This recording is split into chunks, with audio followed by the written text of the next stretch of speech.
All right, welcome. So it's right about now, Saturday, the 10th of May. And we're going to start off just by talking about why you write, what started you on your writing journey. We'll start there and then we'll go on to what keeps you going. So if we could start with you, Adriana, why did you start writing? I was super young. I wrote to find myself. I believe in my adult mind, in my childlike mind, I wanted to write just like Dr. Seuss because I loved how he rhymed. I was 5, you know.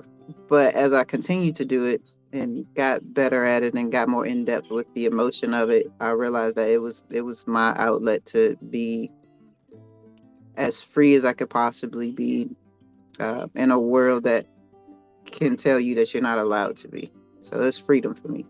Beautiful, thank you. And you, I.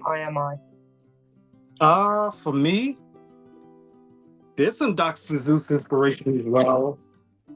And I think it was heavily influenced by my high school teacher for language arts. So he pushed us when we were writing essays to really dig deep. And that really gave birth to me just wanting to take things on in that creative space as well.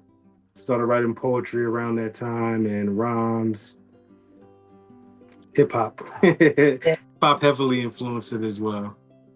How old are you? I was 14. Wow, okay. And did you feel from the beginning that you were good at it, or? There was a sense of, oh, this might be something that I can be good at. I don't know if I was really judging it in a way that it was good or bad, but more so on the way it made me feel. So I would write things about like there was a piece that I wrote and it was like my name is Herb, or better yet the ghetto urban news, because I was writing from a standpoint of, just my view and being that journalist in a form at the time. Nice, I like that. 14 is a good age. What about you, Adriana? Did you feel like when you started writing that you had a skill in it, or was it just therapeutic, or? I resonate with what Emmanuel said actually. Like truthfully, I think when you're little doing it, it's just you kind of have that carefree essence, so you don't really pay attention to whether you're good or bad, right? But when you hit your teen years, it's either you're for it or against it. We go through a lot of transitions as teenagers anyway. You go through phases and moods and whatever. Um, I never, I mean, in general, I'm not great with people exalting my writing or whatever and calling it good or bad. I resonate with the feeling of it. I believe that my feelings got more in depth as I got older. So the better it felt, the better I felt like it was. Um, as far as, other people receiving it, um, it was kind of hard for me to accept that it was good for lack of better word. I don't know. I never had that sense of bravado. Maybe it's the Pisces energy in me.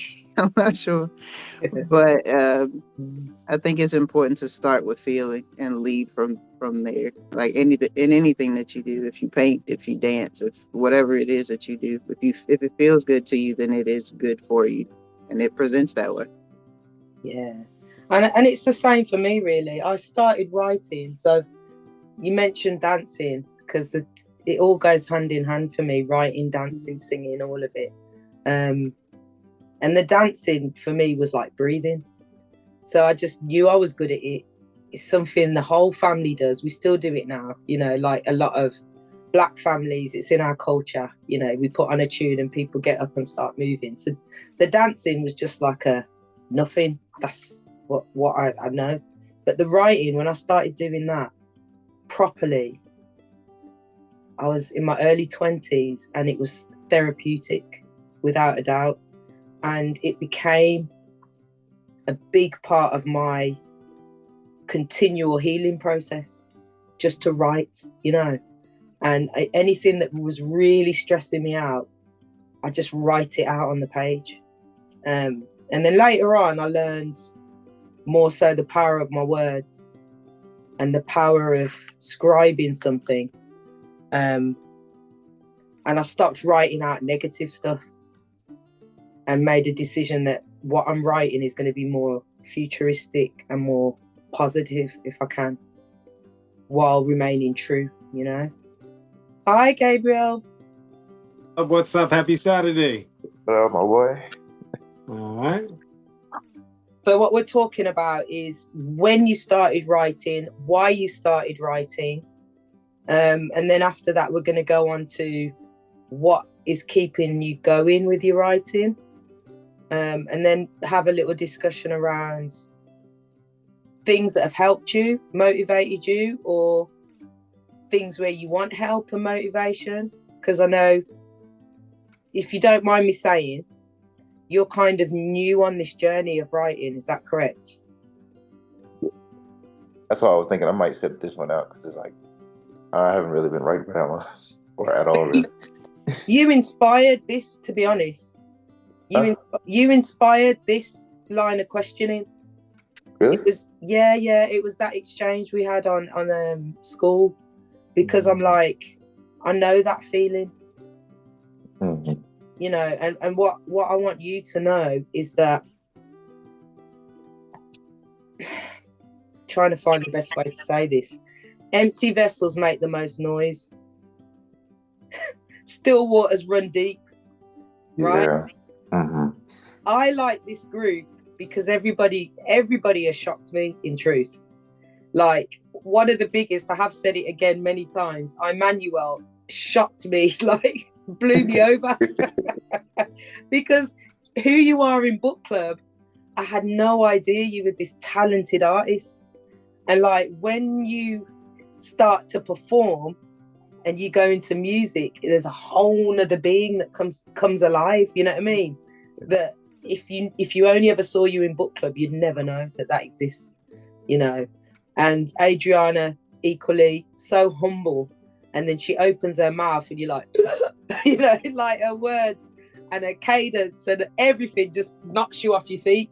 So anyone that's got it is going to tell you can have it, because we are all unique in our voice. We all have our own story. And you absolutely, if you want to be a writer, you're a writer. And anybody that tells you anything else is lying. Do you know what I'm saying? So it doesn't matter if you're starting today. I didn't start writing creatively till I was 21. And in this room today, Adriana and Emmanuel were a lot younger than me when they started. So it doesn't matter if you start at 50. You know? So Yeah, I understand. Yeah, man, just put the pen to paper. That's the key. Just have a go. Just put your pen to paper, and it's a muscle that you work and you work and you work and you work.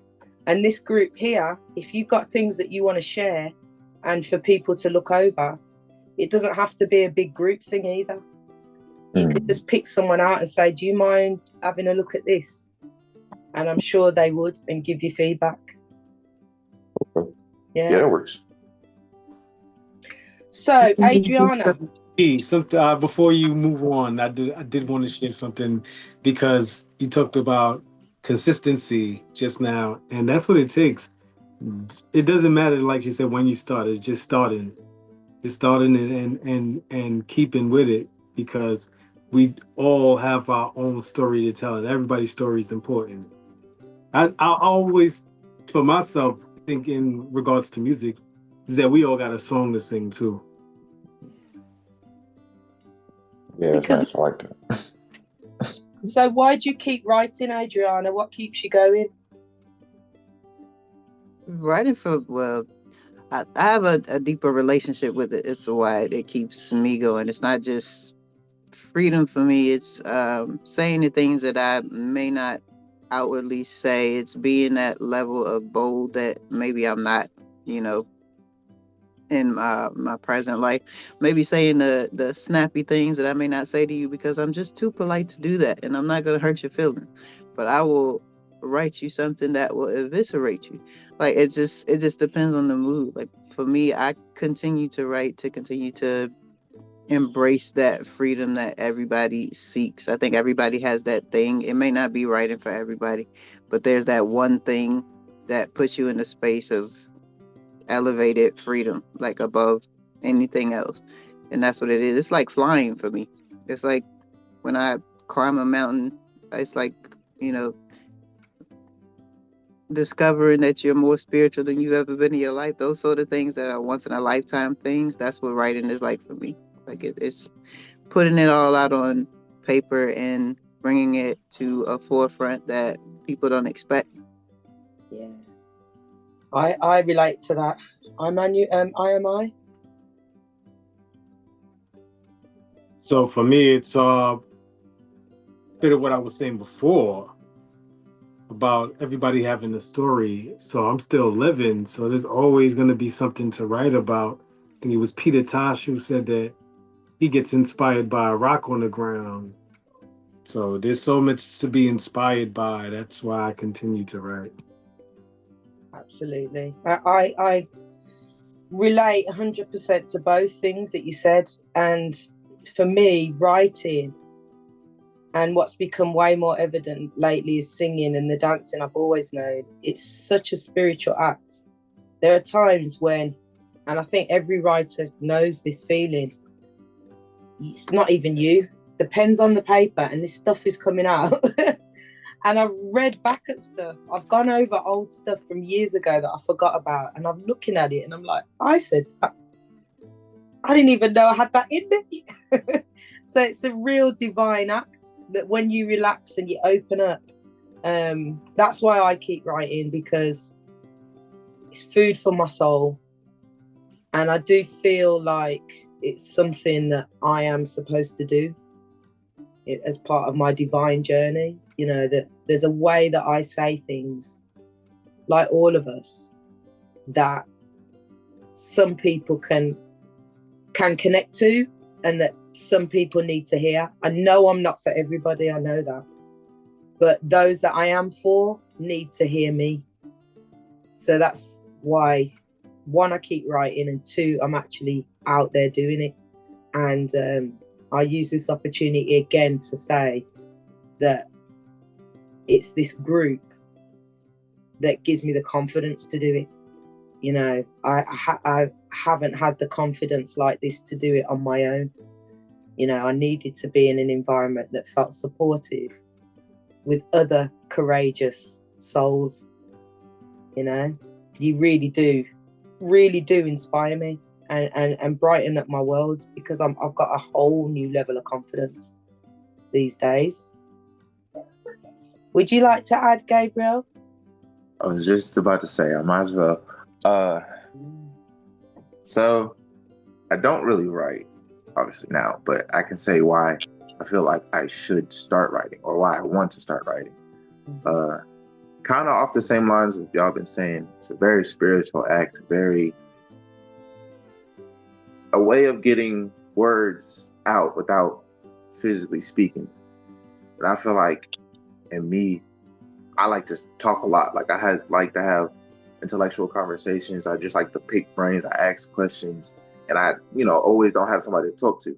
So usually it's just going on in my head, and that results to overthinking and all this. So I feel like I should have started, because I just have so much going on in my head that I need to put it somewhere, because I never know what ideas I have that I won't remember later because I'm thinking of something new. So I can just write it down, jot it down, go back to it, look at it, learn to reflect in a way that's not just trying to bring up a memory, but something I've written down, set in stone.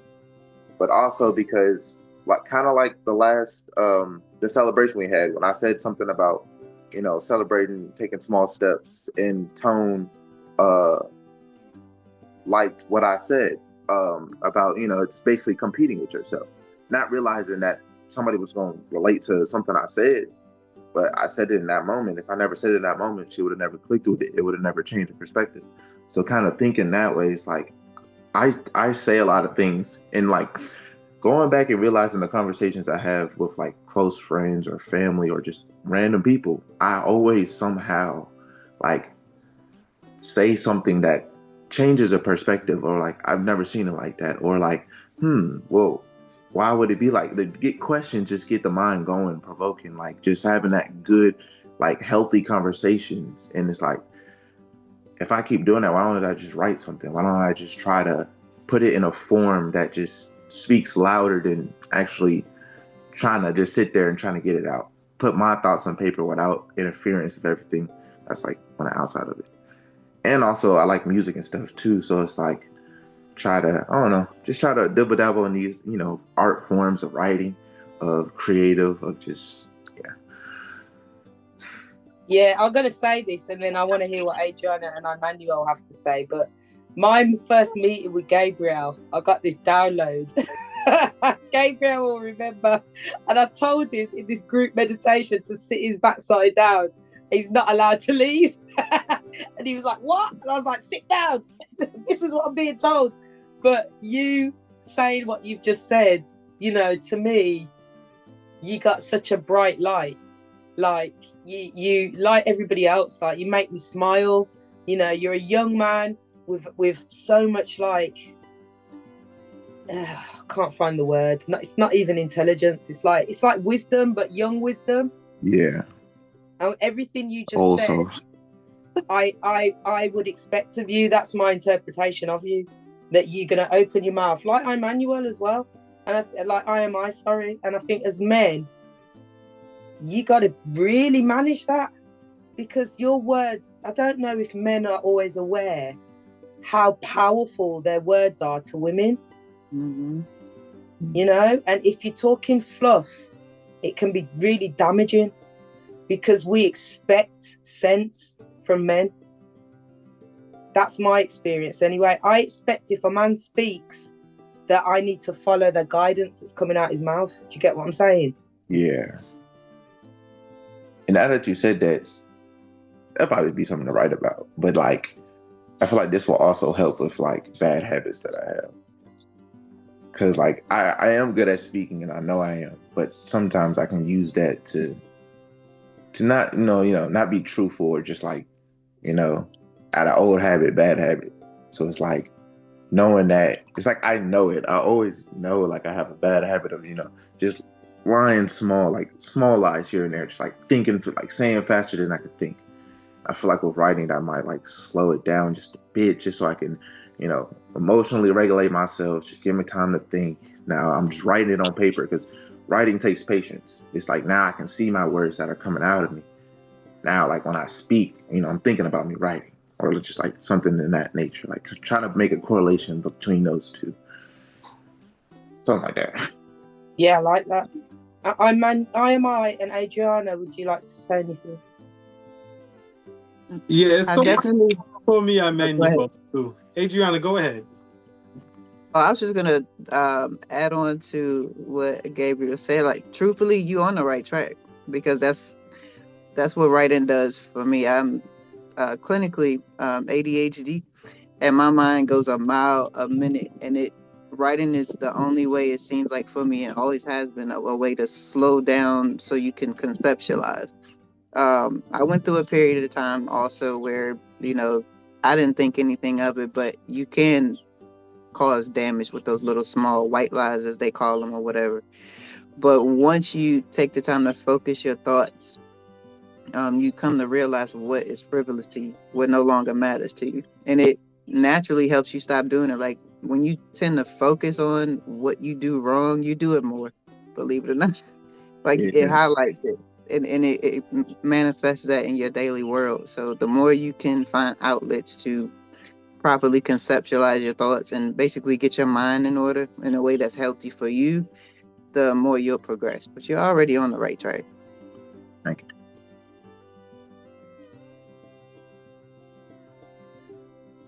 Yeah, I agree. I agree that you just expressing what you expressed in regards to your word resonating with people. That's a big, and what you also said about just writing so that way there's clarity is key, because a lot of times you have to think twice before, even 3-4 times while you're writing, until it's like, okay, this is what I want to say and how I want to say it. For me, with music, at least, it's like right now I'm at a space where I'm not physically writing everything. I might record in pieces and then do edits while writing. Yeah. But it causes you to think deeper, for sure, when you're writing. For sure, 100%. Yeah, I like to hear that. And this is another thing I'm saying. Like, it's just like I just think of stuff and say it, and it just matches. I don't know. That's just me. Well, something that I realized about myself, and it was what I realized was that it's a family trait, and it's probably therefore a cultural trait. But my mum used to say, like, my uncles, whenever they tell a story, like, they inflate it by about 100. So, like, there was one time my uncle was on a plane and there was turbulence, and obviously he was nearly dying. The plane was right up to the ocean. He could see the fish in there. You know what I mean? It was it was that. And I know that for me is what I have to control, is that sometimes I just inflate things for no reason. And then afterwards I'm like, why did you do that? You know, like the other day I was telling somebody about when I left my job, and I was like, and like there was an exodus, there was about 10 of us that left. And then after I said it, I thought it was more like 6. Why did you say 10? But it's just, I just think it's in my genetics to exaggerate. I'm Bayesian as well, and Bayesian people love to tell a story and hype it up, and you know. But the beauty of writing, like everybody said, is your what's the word? It's deliberate. So if I say something in a song, know that I mean that. If I say something in a poem, know that I mean that, because I've revisited it and I've revisited it and I've edited it and I've made a decision that this is what I'm saying. Whereas, like you say, when you're speaking, habitually, foolishness can come out your mouth. And then it's whether you have the courage as well to say, I don't know why I just said that. Like, I didn't mean it. Because I think that is a human thing. And I think it is partly to do, well, not partly, a lot to do with the programming. We're taught to speak too much, which is why I highlighted what I said about IMI before, because I feel the deliberateness of your speaking when you speak. You know, I feel the pause when you speak. And that's what I noticed about you in book club, was that whenever you contributed in book club, it felt purposeful. It felt thought through. It didn't look like you were just talking for the sake of it, you know. So even for myself, as a big time talker, I'm a woman. I'm a Cancerian woman. I'm a Bayesian and Jamaican woman. My mouth, yeah, and the running 100 miles an hour mind all the way through school, my hand could never keep up with my mind in exams ever, you know. So that is interesting that we all share that as well, because that you have to learn to harness these things. It's a skill, and it's a skill that comes with practice, but it also comes over time. And I and myself are a bit older than you two, so we've had more time to hone it, if that makes sense. So what's your future plans for writing? We'll start with you, Adriana. What would you like to be doing? I'd like to get it out there as far as I can get it, continue to share, finish my book and put it out. Because for me, it's always been a calling. It always has been. Like, I think that's why it was so hard for me to take so many people saying I was good at this thing and not hearing as much criticism. You kind of want the criticism when, you know, it seems like your congratulations are inflated. But as I've gotten older, I realized that there's a message in what I do personally, and there's a raw honesty that a lot of people don't gravitate towards. And in this, I don't know what's going on in the 2020s, but it seems like more and more people are wanting honesty more than the fluff and the BS that we've been fed, at least throughout my lifetime. And honestly, that's what's most important. Like teaching the people so we don't continue to have a literacy rate of a third grader. You know what I'm saying? Like the kids need something more than what is being offered right now. And it starts with honesty at home.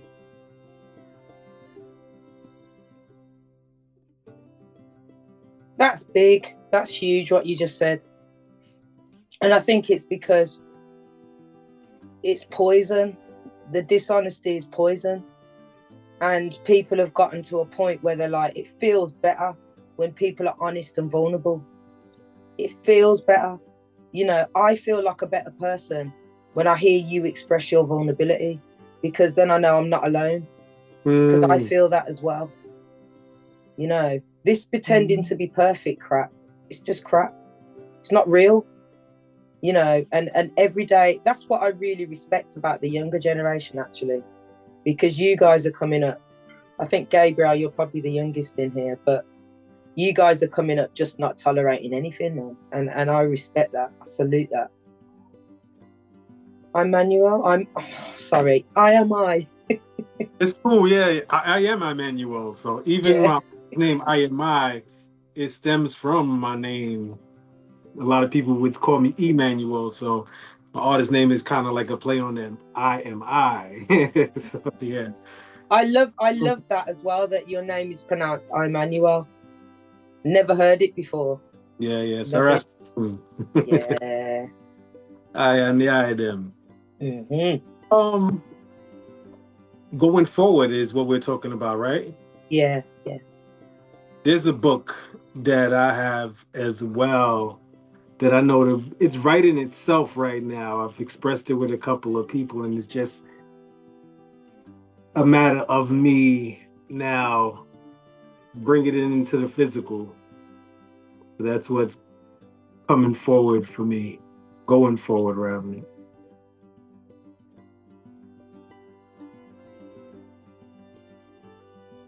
Sorry, I popped that biscuit in. Or cookie, as you call them. It's a cookie, in it. Gabriel, have you had a think about what you would like to write when you start? Because you're going to start today. What you would like to be doing? What I would like to be doing? I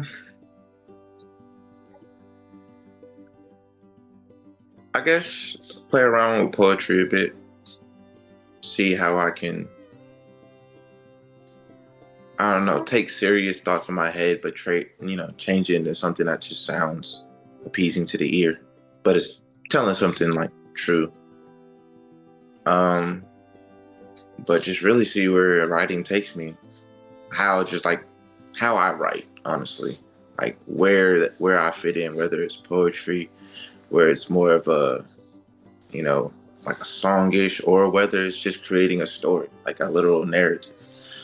But all in all, I just really want to see me be consistent with, let me find another hobby. Let me focus on something. I feel like I'm just everywhere. So I really just want to hone in on something, settle on it, see what I can do with it, and have that play in my mind. It's like, okay, we know if you just settle down, sit, and just be consistent with it, eventually, I know I can be great at it. It's just taking the time to actually calm down and sit and be patient in this moment. While everything's going on, settle here. Get consistent with this. Be organized with this. And then use that towards everything else. It's like how you do one thing is how you do everything. So I want to start here with that and see where that takes me, whether it's writing a book, writing a song, writing a script for a video, content creating, wherever that takes me. Yeah, I love that. And there's something I had to learn, was that it's good to know the rules so you can break them, but I don't sit in rules either. And I've realised for myself that I've always felt like I need permission for whatever reason, to do with my upbringing and probably being such an obedient Caribbean child. And I was a very obedient child, I was. And I liked being obedient. I like being the good kid. I've always wanted to be good. But what I realise now at 45 is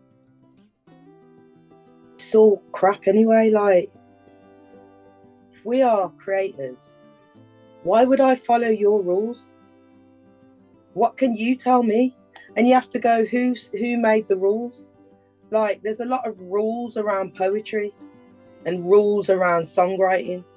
So this new music that I'm doing where it's just vocals, like my daughter was saying before, that is the most authentic sound I've ever done, because it's closest to what my mind has, what I've imagined. When I've tried to be working with other people in the past, they're more industry people. And they're like, a song has to be this long, and it has to have a bridge here, and it has to have a chorus like this. And for me, you're just putting shackles on me. Like, now I'm chained.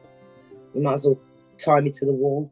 You know what I mean? So I think if you're going to write, you guys, I say it to my daughters all the time, this is the best time. Be whatever you want to be.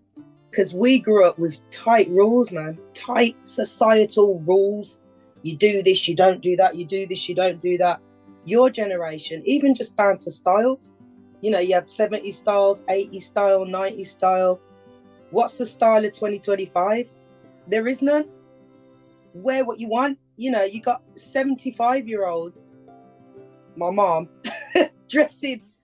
One time she bought the same coat as me, you know what I mean? And I'm like, nah, this ain't right. But old people used to look old, because old people used to have to dress a certain way, you know. But this time now, the rules are gone. And there's so many people that will relate to whatever you do. So that's my advice to you, is just be free on the page.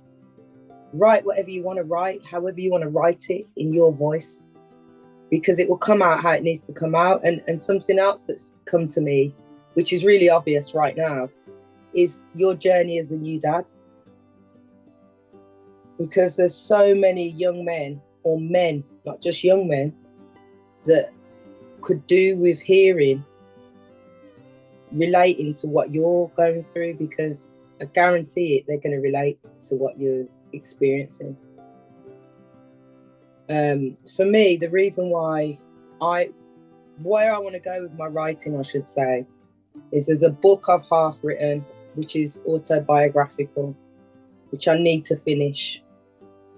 I was watching an interview with Tina Knowles earlier, and I really liked her in that interview, I gotta say. I related to a lot of what she said, like properly related to what she was saying. And she was saying that she wrote her book for her grandchildren, her great-grandchildren, and her great-great-great-great-grandchildren. And that's why I'm writing my book, really, is because I want them to know my story in my voice, not from anybody else. And I can do it, so why wouldn't I do it if I can do it? And then it's just obviously continuing to write creatively, write songs, write poems from the truth of me, in the prayer that I touch those that need to be touched by it. Again, I think what I've really learned personally, especially working with young people for 25 years in different capacities, is the depth and breadth of people's personal experiences, and how fascinating they are, how complex they can be, and how valuable they are, and how much I've learned and I've grown from characters that people probably wouldn't expect. I've learned so much from young people, more than I would say my peers, because they're honest. They're honest, and if you show them trust, they'll give you trust, and they will open up in ways where you're just like, wow, you're more mature than I am, you know? So I think, don't for 1 second, all of us shouldn't doubt our voice, is what I'm really trying to say, because somebody out there needs to hear it. That's the bottom line. So what's my next question? I think that's it. So if we just open it up for general discussion, and then we'll do some writing. I like the part you said when you were saying, you want to write something for, like your grandkids and things like that. Leave a stain behind, like leave something that, they can go back and read so they know you. That's another reason. Like I just want to write something, or at least maybe try to publish something and get some videos out, whether it's like content creation or something, just about life, how I grew up, because they're gonna have some of your habits, they're gonna have some of your thoughts. They're just gonna want to know their family, and just coming up from a family where it's just like family didn't really talk about family. I didn't really have a family that told me about my grandfather and things like this. Like my mom and her parents didn't get along well, so it's like I never really grew up asking questions to my grandparents because I was little. I was just running around playing outside. I loved my grandma. I would work with them, work in the yard, and do all this stuff. But it wasn't really like I didn't have intellectual conversations. It's like when I grew up, and it's like now I'm thinking all the time. Like I just want to ask questions. My grandma passed away in 2021, and it's like she was big financially, and it's like I didn't even get a chance to ask, how to save or do anything like that, or just deeper questions about my heritage, bloodline, things like that. So I'm starting to do that with my granddad now, but it's like I'm not gonna make that same mistake of like just absence, like just not being able to reach for anything or ask for anything. Like I want to be able to connect, write something.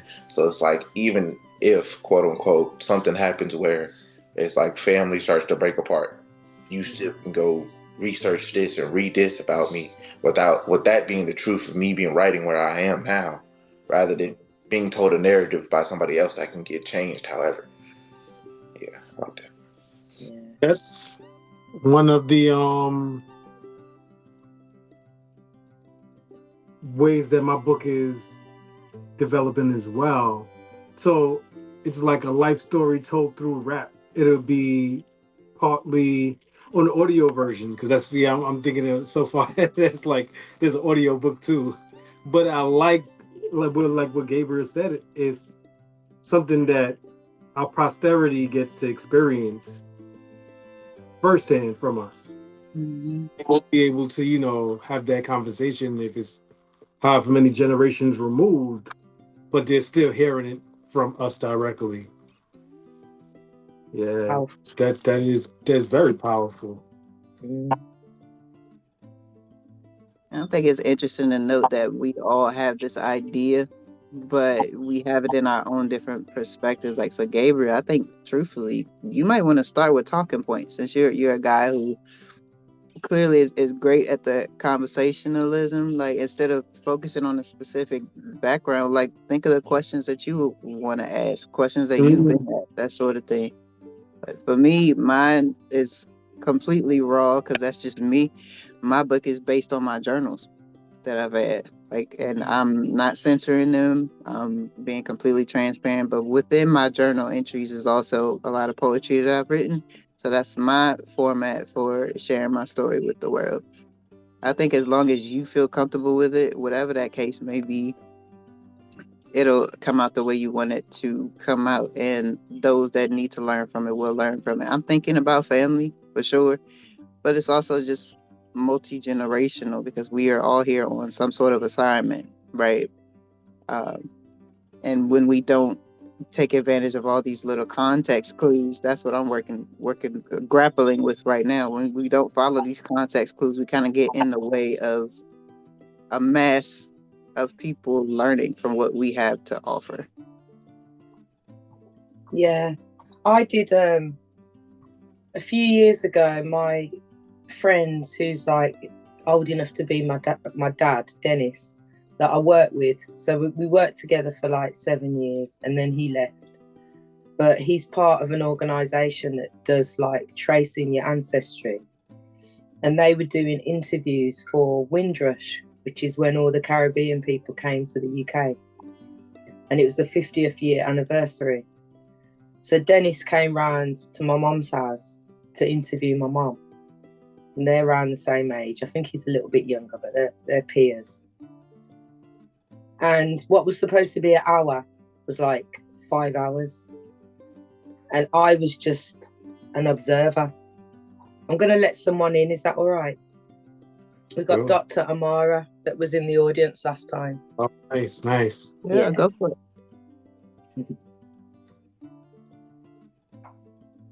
Hi. Happy Saturday. How you doing? How you doing?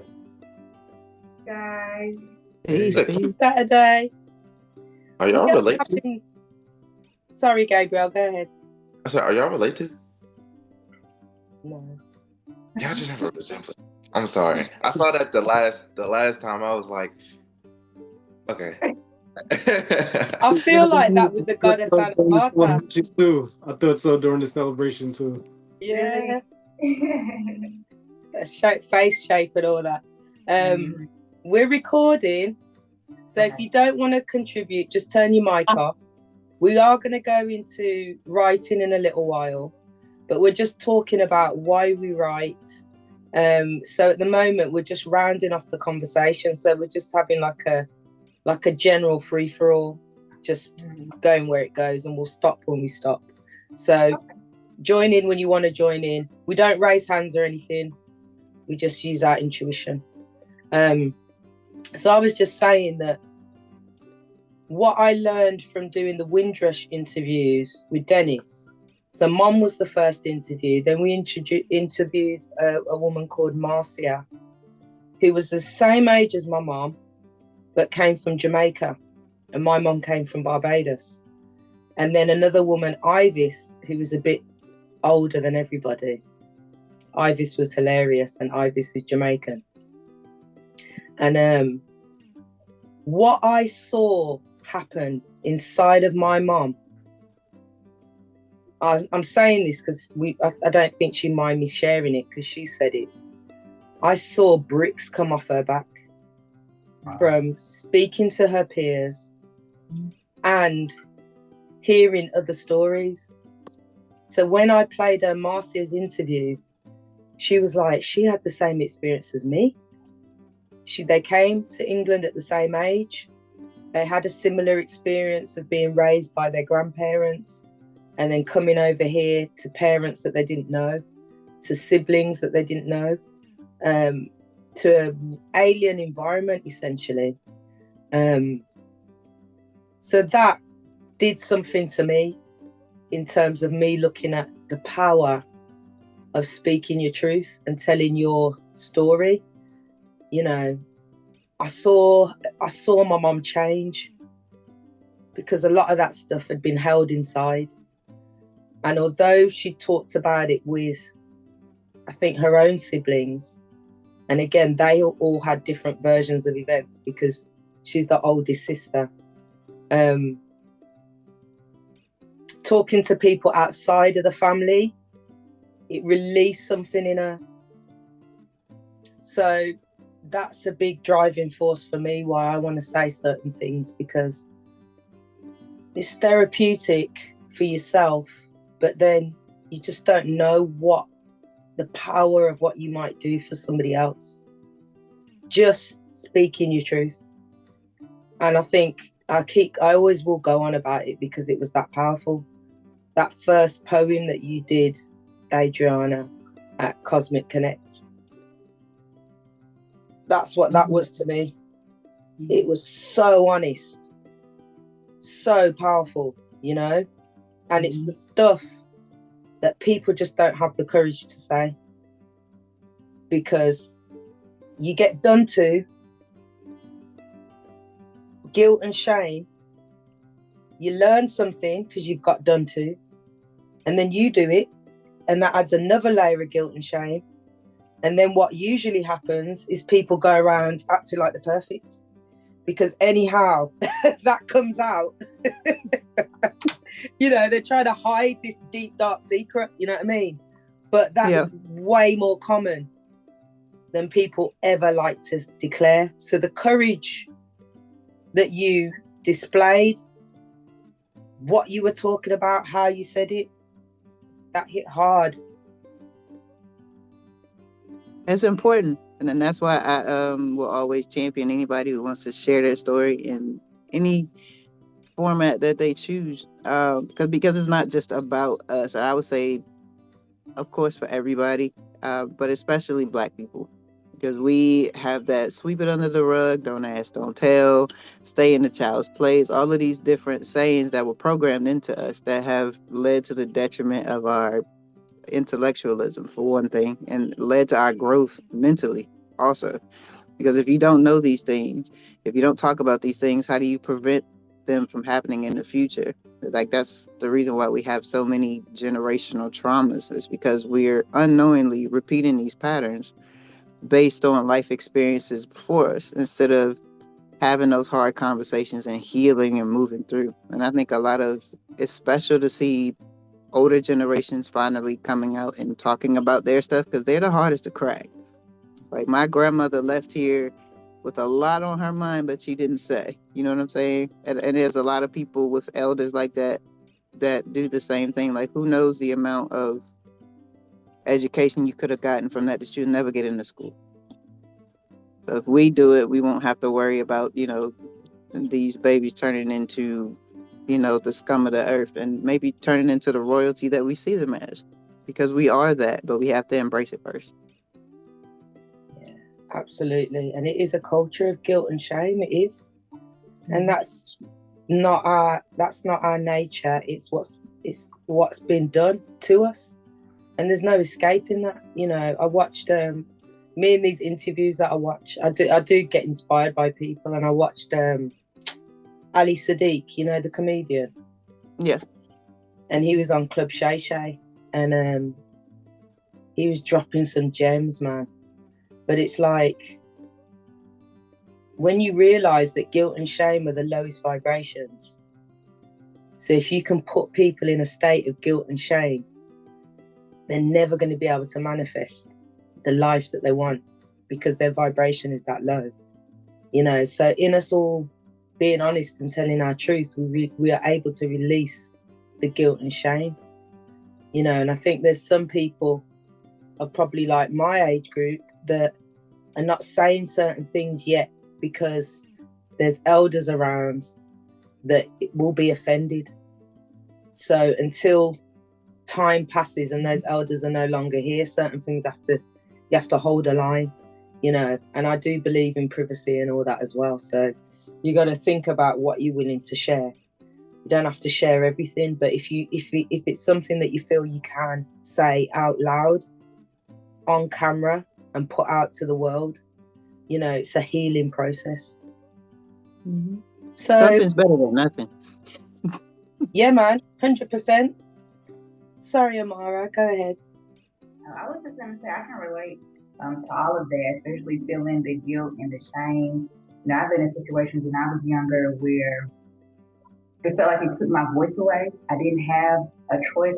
I couldn't say anything. So a lot of times I grew up silent. I wouldn't speak up for myself. I wouldn't, call out certain things that I knew were wrong, because, like I said, I was in situations where it took my voice. I couldn't speak, and I started to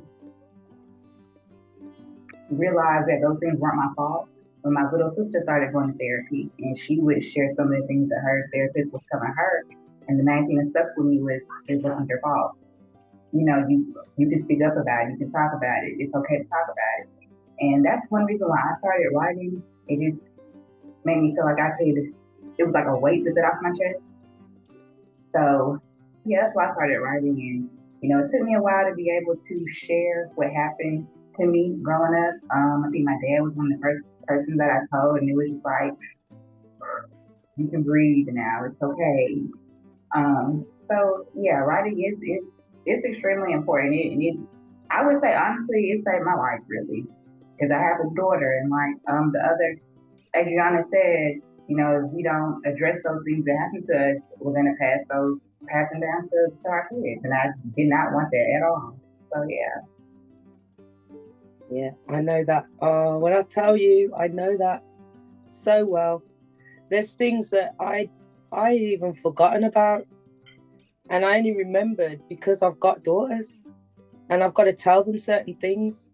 And I will disclose this because it is what it is now. But there was a situation that happened with me when I was 15. And I went to visit a family member. And they put me in a compromising position. And I got violated. And I never told anybody. And I came back home. And because Mom thought she sent me somewhere safe, I don't think they even noticed on me what was going on. And you know, I walked with that, feeling like it was my fault for years. It wasn't until Me Too came up and people started talking openly about it.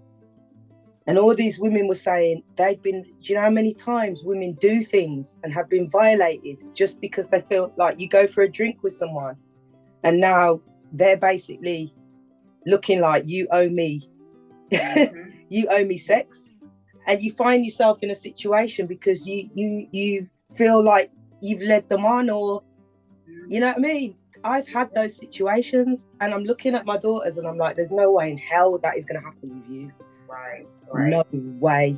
Do you know what I mean? Right. So it's only in recent years where I realised that guy was way older than me. My relative put me in a position where they never should have put me.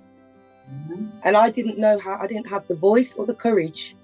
Little naive 15-year-old who'd never even held a boy's hand, let alone kiss somebody.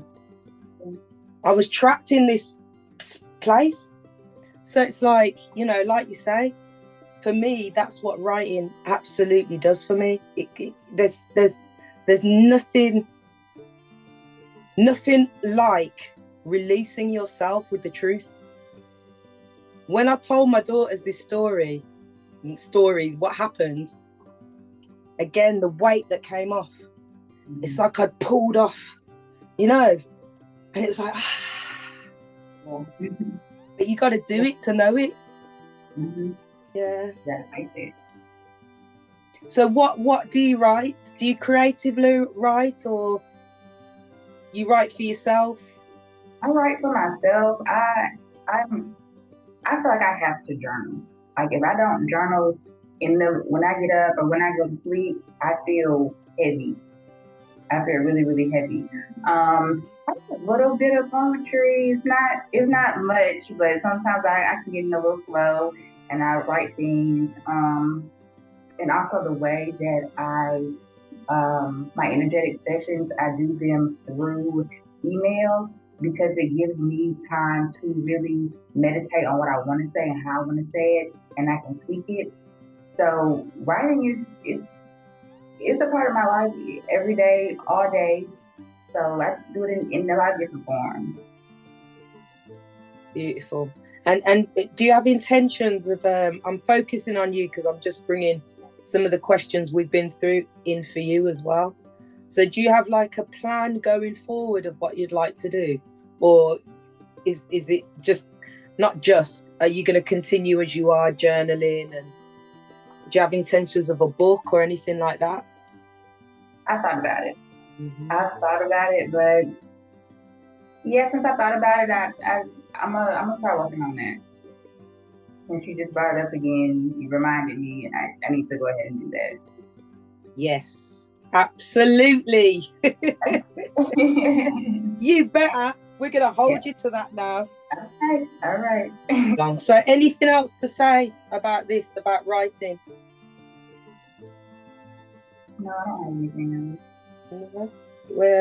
Emmanuel, Gabriel, Adriana? Nothing on the mind right now in regards to, I guess I'm ready to start writing. Yeah, we can get a good hour and a half in.